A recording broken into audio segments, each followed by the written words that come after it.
Masechet Ktuvot, résumé du Daf Tetzain. Une femme qui s'est divorcée ou qui a perdu son mari, elle vient réclamer sa Ktuva.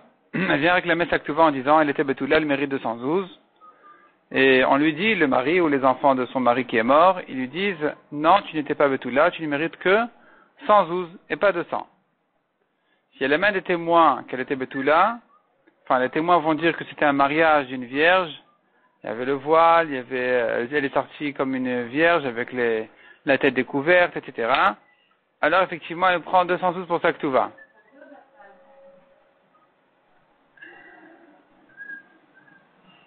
La Mishnah dit encore une chose, Rabbi Yoshua est d'accord que quelqu'un qui dit à son ami, tu vois ce champ-là, mon champ là que j'ai ici, il était à ton père mais je lui ai acheté. Rabbi Yoshua dit dans ce cas-là, c'est sûr qu'il est Neheman, on peut le croire, parce qu'il aurait pu se taire. Et donc, puisqu'il aurait pu se taire, on peut le croire que, effectivement, c'était à son père, mais qu'il a acheté. La Gemara d'étude de la Mishnah, on voit d'ici qu'il faut qu'elle amène des témoins qu'elle était Betula. Sans témoins, s'il n'y avait pas de témoins, on croit plutôt le mari. Alors que dans le premier Pérec, on a vu une Machloket Rabban Gamliel et Rabbi Yoshua, est-ce qu'on croit le mari ou la femme? À propos de la Ktuva, on a vu selon Rabban Gamliel, on croit le mari. Et selon Rabbi Yoshua, non, selon Rabban Gamliel, on a vu on croit la femme. Selon Rabbi Yoshua, on a vu qu'on croit le mari. Donc ici, de la Mishnah, on pourrait déduire contre Rabban Gamliel, c'est-à-dire notre Mishnah ne va pas comme Rabban Gamliel parce que elle croit plutôt le mari que la femme. C'est pour ça que la Mishnah dit qu'il fallait que la femme elle amène des témoins, qu'elle amène une preuve. Répond la Gemara, c'est bien différent du cas de Rabban Gamliel, où là-bas, le mari réclamait, mais il n'était pas certain de ce qu'il disait. Il disait, tu as été violé avant les Kiddushin, tu m'as trompé. Elle dit non, ça s'est passé après, donc là c'est sûr que c'est elle qui sait pas le mari, puisque c'est elle qui sait pas le mari, dans ce cas-là, on va croire plutôt la femme. Tandis que chez nous, le mari dit non, c'était un mariage de veuve, il sait ce qu'il dit. Là, quand le mari sait ce qu'il dit et la femme aussi, elle doit savoir ce qu'elle dit, on va croire plutôt le mari que la femme ne pourra pas sortir l'argent de chez lui. La Gemara demande,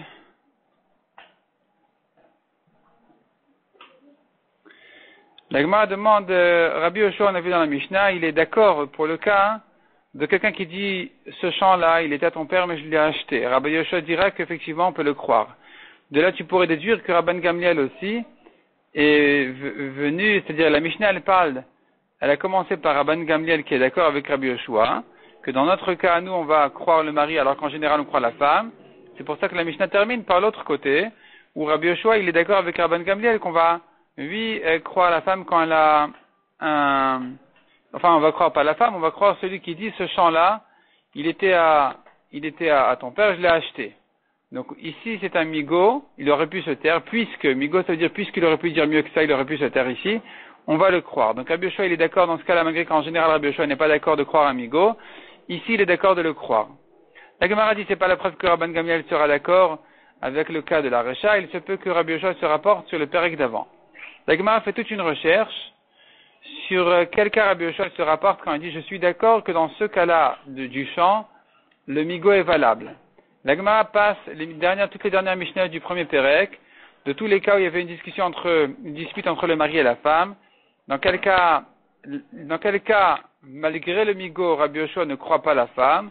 Et la Gemara, après toute une recherche, finalement elle conclut, il y a quelques options, mais une option est claire, c'est la dispute entre le mari et la femme quand lui il dit, c'est le cas qu'on a vu, lui il dit tu as été violé avant les Kiddushin, elle dit non après, et là elle a un migo parce qu'elle aurait pu dire mieux que ça, elle aurait pu dire qu'elle a pris un coup et qu'elle n'a pas été violée du tout, et malgré tout Rabbi Yoshua ne la croit pas. Donc ça c'est un migo que Rabbi Yoshua ne tient pas, mais dans le cas du champ, Rabbi Yoshua il tient du migo parce qu'il aurait pu se taire. C'est plus fort que ça.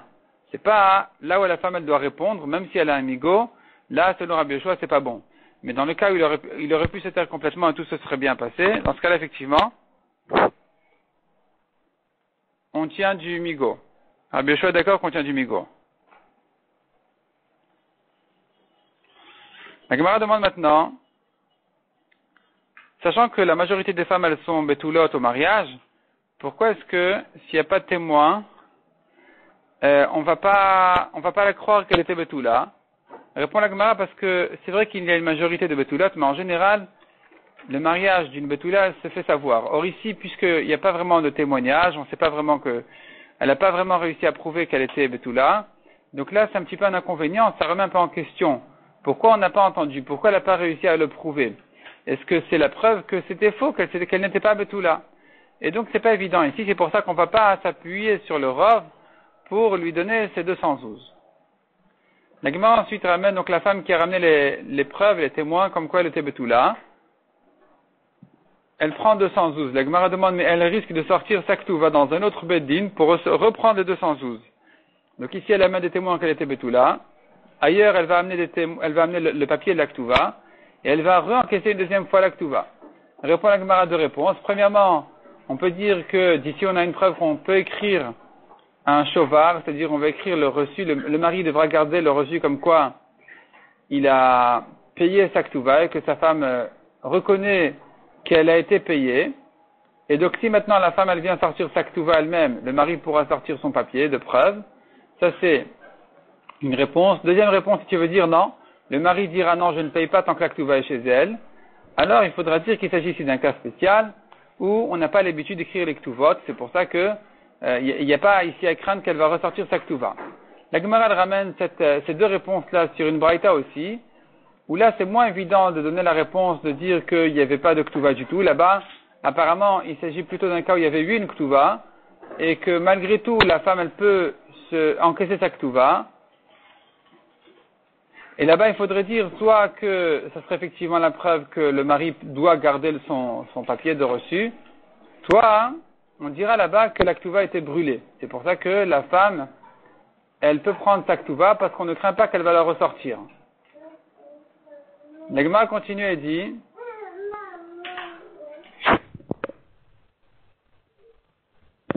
on a un autre problème, c'est que la femme pourrait amener des témoins comme quoi elle était betula dans un beddin, elle prend sa ketouva, elle ressort dans un autre beddin, même s'il n'y avait pas de ketouva écrite, mais elle va ramener encore des témoins qu'elle était un mariage de betula, elle va encaisser sa ketouva une deuxième fois.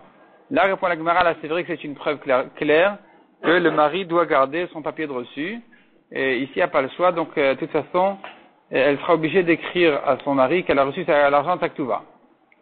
Mais sinon, en général, peut-être que non, peut-être qu'il peut dire je ne paye pas. C'est-à-dire quand il y a le choix et qu'elle a chez elle un papier, un shtar de ketouva, ici on pourrait dire, le mari pourrait dire je ne paye, rembourse pas ma ketouva tant que j'ai pas reçu le papier de la ketouva. La Gemara ensuite rentre dans les détails des preuves que la betula elle ramène, que la femme elle ramène comme quoi elle était betula au mariage. Donc il y avait plusieurs simanim, et un d'entre eux c'est qu'on faisait passer devant elle un verre de vin de trouma.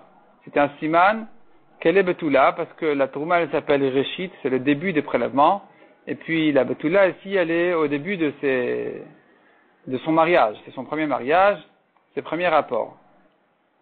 La Gemara dit encore, devant une betula on faisait passer un tonneau de vin fermé, et devant une femme qui n'était plus betula, on faisait passer un tonneau de vin ouvert en signe qu'elle a déjà été connue. La Gemara dit on a besoin de faire le siman et pour l'une et pour l'autre, de manière à ce que si elle était betula, elle prouvera qu'elle était betula par ce siman-là que le tonneau de vin était fermé. Et si maintenant elle ne l'était pas et qu'elle a pris les 212, c'est le mari qui pourra ramener les témoins comme quoi le tonneau de vin était ouvert. Et donc là, elle pourra plus se permettre de garder ces 212 puisqu'on a une preuve contre elle.